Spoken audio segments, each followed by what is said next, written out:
Derek Lewis returns to UFC Fight Night Tennessee with a big knockout win over Taliesin Teixeira in 35 seconds of round one. At first, I was thinking, that was a weird stoppage. And then I seen that he was using the cage to grab himself to get up, which is a penalty, and you don't want to stop the fight right there because of the penalty. That's like, if someone had a rear naked choke and they're on their back and then they grab the cage to try to stand up, but they have the rear naked choke. The ref's not going to stop it to give them a penalty. He's just going to let them finish the fight. So Jason Herzog actually stopped the fight because of that. So I didn't think Teixeira was really hurt, but you can't grab the fence in that scenario because you're putting the ref in a predicament where he doesn't want to, interrupt the finish to give a point. So he's just going to call the fight. So Teixeira kind of messed up right there. Lewis gets the knockout TKO in 35 seconds. And, hey, there's really not much you can say about that. Like, he knocked him out. He's calling out Tom Aspinall. The only reason I would like to see that fight is because Lewis hasn't fought Aspinall yet. I don't even think Cyril Gane has fought Aspinall yet. So I think either one of those fights is good. I would like to see Lewis versus Aspinall just to see what would happen if Lewis could connect on Tom Aspinall. We don't know. This is the heavyweight division. Anything can happen.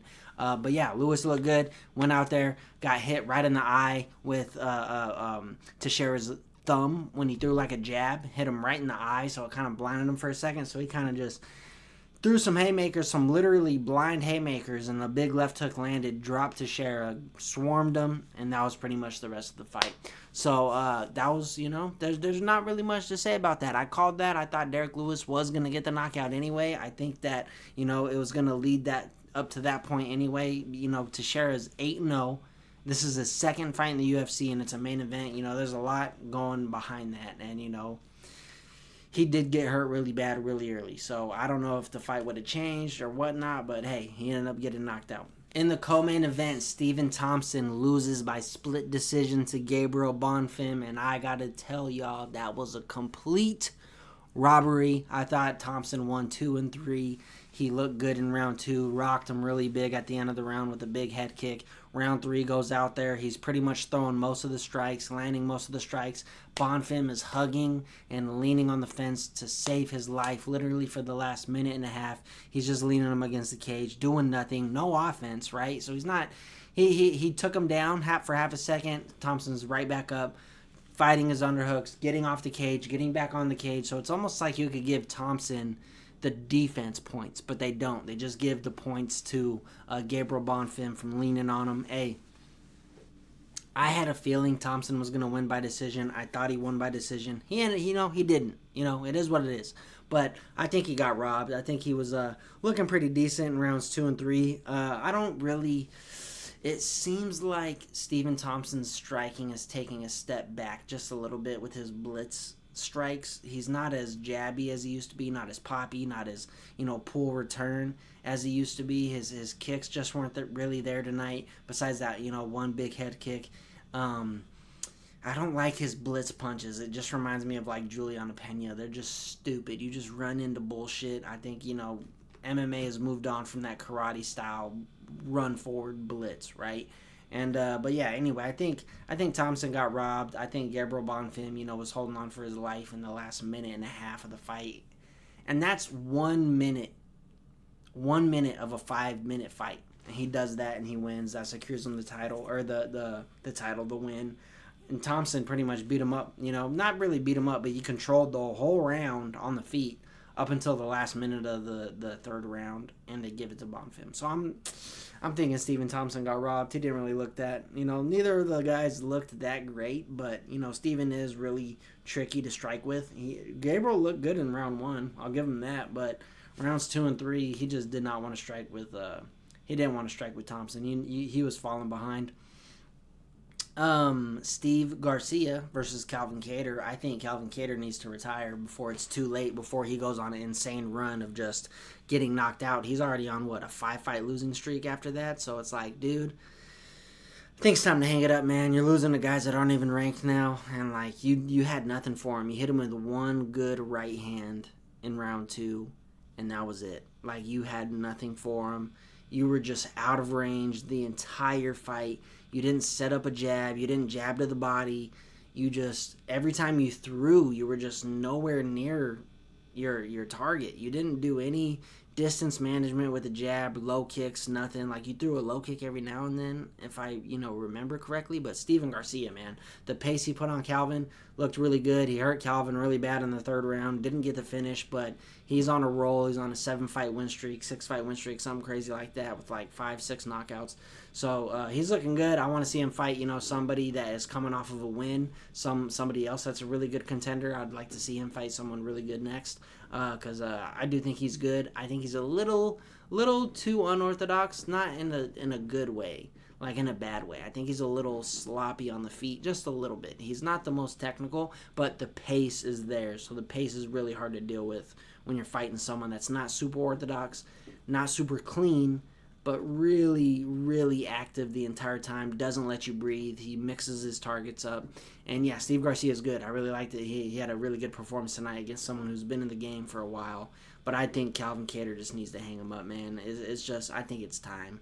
You're on a big skid. You haven't gotten finished, but you're just getting beat up in every fight. So it's like, what are you going to do? You're going to go do that again?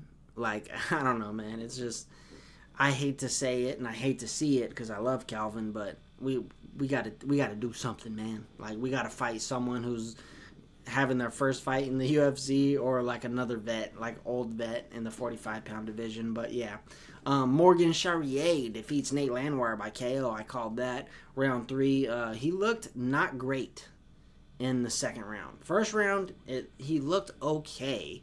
He didn't look super great. He landed, a couple big left hooks, couple, just weird punches and exchanges of where he was kind of getting caught up as well with Nate's, jabs and right hands, and then, he was just putting the pressure, and he would throw every time Charrier threw, so Charrier was kind of running into punches as he was throwing punches, and he would, finish last and, end up with a good hit every now and then, but he didn't look that great. Like, someone like Nate Landwehr, you should just be able to piece him up on the feet, kind of like Sean O'Malley did Moitinho. He's one of those guys, in my opinion, where he's just, he's good, but he doesn't move his head. He doesn't throw any combos besides a jab cross or a 2-1-2, right? And just walking straight forward. He just, I don't know, man. He's really easy to pick apart. And Morgan Charrier just didn't look that great until he landed that, he off rhythm step out to the angle, that right hand counter right. And then he just threw insane haymakers after that. He missed 5 of those punches, and he ended up getting the knockout, but I just didn't think he looked that impressive against someone he should have beat. Maybe that's why, right? Maybe he went in there going, I'm going to knock this dude out no matter what. I'm not worried about this guy, so that kind of bit him in the ass a little bit, so Nate looked a little bit better than what he should have, right? He overestimated, or he underestimated Nate just a little bit, right? But he ends up getting the knockout in the third round. I would like to see him fight, someone else that's really good, coming off of a win. I think it's time for him to fight, who I don't even know because I don't have the rankings or anything right in front of me, but I would like to see him fight a top contender soon. Vitor Petrino, I thought he was going to beat Austin Lane by knockout, and he ends up taking him down. Or maybe he slipped. I forget how the fight got to the ground. I think maybe Austin went for a takedown and then just ended up on bottom. I totally forget. But he almost had Austin in, what was it? Was it a guillotine at first? He almost had him in a guillotine. And then he ended up getting to his back, and he choked him out with the rear naked choke, which that's, it's good to see from Petrino because he's labeled a striker. People think he's a striker, and he went out there and he showed really good ground game against Austin Lane, and that was his first fight at heavyweight, so that might be good for Vitor, going in there not having to cut weight. He's really lean, really strong, really huge. He might be on the juice, I don't know, because he's really swollen everywhere, and yeah, he's huge. And he went in there and just, made it look easy against Austin Lane, as you should, because I don't know why he's on the main card of a UFC fight. I'm not going to be, I don't want to kick people while they're down, but It's weird how he's on the main card, but Chris Curtis and Max Griffin are the preliminary feature. Yeah, and we got Tuco Tacos beating Junior Taffa by submission in the first fight of the main card. I think that could have been a prelim fight as well. But Tacos looked not great at all. He didn't look too good. Junior is obviously really good on the feet. The Taffa boys just don't do any jiu-jitsu or wrestling, like it seems like these guys need to leave whatever camp they're at. This is what I need to see more from fighters, right? If you have a weakness, a clear weakness, and you keep getting beat kind of the same way, or it's like the same blueprint every single time, you go out to fight, the same blueprint to beat you, like it just remains the same, you need to go to a different camp and you need to focus on that weakness. Right? If obviously whatever you're doing at your camp, you're not wrestling, you're not doing jiu-jitsu, you're not getting better on the ground. Maybe you're not training at the gym you're at on the ground as much as you need to be, but you definitely need to leave if you are, and you need to find a better ground game. Or you don't need to leave, but you need to go and learn better fucking defense to wrestling and jiu-jitsu, and you need to just go train on the ground, bro. Like, you would be so much better. It just doesn't make any sense because you're so good on the feet, and then the moment you get taken down, you're just dog water. Like, bro, go fucking do some jiu-jitsu. Do some fucking wrestling. It's not that fucking hard. I mean, it's hard, but it's like, it's simple math. It's not hard. Go fucking do some ground game, bro. It's that easy. Anyway, Tacos defeats Taffa by arm triangle at the end of round 2. Wasn't that great of a fight. Tuco didn't really look good, taking him down. When on the feet, he just looks horrible. So if he can't get you to the ground, he's going to get beat up on the feet depending on who he's fighting. And yeah, I would like to see Junior go do some fucking wrestling and jiu-jitsu because he's a beast. He's really good on the feet. He's got good timing. He almost knocked Tuco out. He almost knocked him out. But the lack of skills just didn't happen.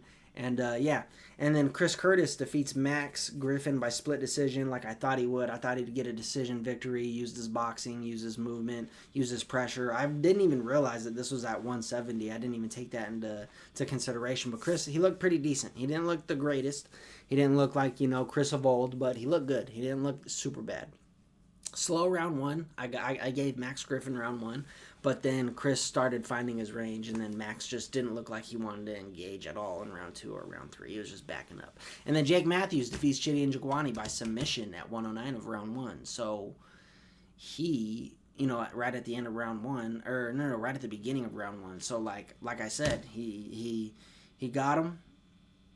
He used his MMA like I thought he would. I didn't think he was going to have to go in there and strike with Chidi. I think if you go in there and take Chidi down, this was what would happen because Chidi's such a one-dimensional striker, one-dimensional fighter as well. And yeah, I called that one too. I said Jake's going to go out there and he's going to use his MMA skills because he has more MMA skills. And he did that, and he ended up getting the submission choke. And yeah, he looked good. And then yeah, pretty much the rest of the fights I hit except for Walter Walker. Mora beat Lauren Murphy by, unanimous decision like I thought she would. Walter Walker, though, really surprised me with that heel hook submission he threw up super early in the fight. Had Kennedy's back and then goes for that 50-50 heel hook. That shit was fucking sweet from a heavyweight. I love heel hooks. I'm a big heel hook guy in my jiu-jitsu repertoire, so I thought that was awesome. And then Mike Davis beating Mitch Ramirez by TKO at 408 of round 2.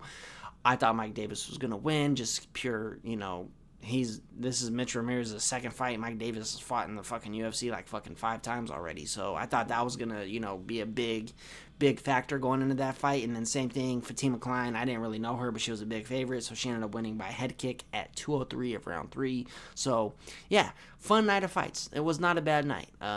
It wasn't the greatest card on paper, but they were solid matchups. So I wasn't really complaining too much. At first, when it was, the main event was announced, you're kind of like, okay, is this the worst card of the year? And you look at it and you're like, it's probably like a 6.5, 7 out of 10. Because there's not really anything in these fights where it does anything significant to any division, right? So there's not any relevant fights, but on paper, they're all good fights, right?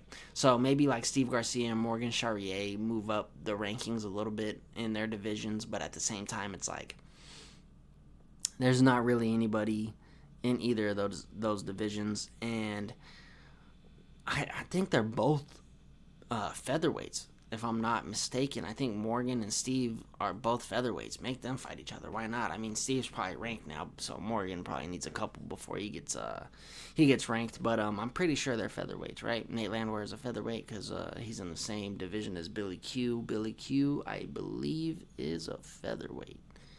Yeah, he should be. Anyway, fun night of fights. Derek Lewis coming out on top. He is the king of the knockouts. So, hey, he reminded us why he's the king of knockouts, right? But anyway, make sure you guys like, subscribe. I will be seeing you in the next video. Next week, we got UFC 19? Something like that. Poirier versus Holloway. Going to be a fun card. Going to be a good fight. I'll be breaking that down later this week. So make sure you guys tune in. Peace out, everybody.